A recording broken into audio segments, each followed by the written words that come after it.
இந்த கல்யாண பிரச்சனைங்கிறது ரொம்ப அதிகமா இருக்கு.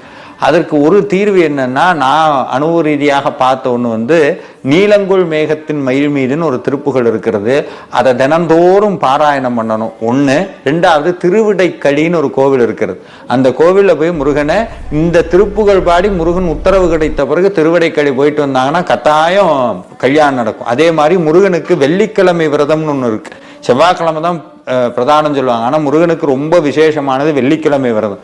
வெள்ளிக்கிழமை விரதம் இருந்து முருகனுக்கு நெய் தீபம் வீட்டிலே இட்டு தினந்தோறும் நீலங்குள் மேகத்தின் திருப்புகளை பாடினால் நிச்சயமாக கல்யாணம் நடைபெறும். என்னுடைய கல்யாணத்துக்கு முன்னாடி போன ஒரு சஷ்டி அன்னைக்கு தான் சாமிகிட்ட விண்ணப்பம் பண்ணேன். அடுத்த சஷ்டிக்கு முன்னாடியே எனக்கு கல்யாணம் பண்ணி வச்சுட்டார் சாமி. அதனால இந்த திருப்புகள் கல்யாணத்தாக பாடப்பட்டதல்ல. இருந்தாலும் நம்மளுடைய பிரார்த்தனையை சாமிகிட்ட வைக்கிறதுக்கு இதை இன்னமும் எளிமைப்படுத்தும். வெள்ளிக்கிழமை விரதம், நீலங்குள் மேகத்தின் திருப்புகள், திருவிடைக்களி கோவில்.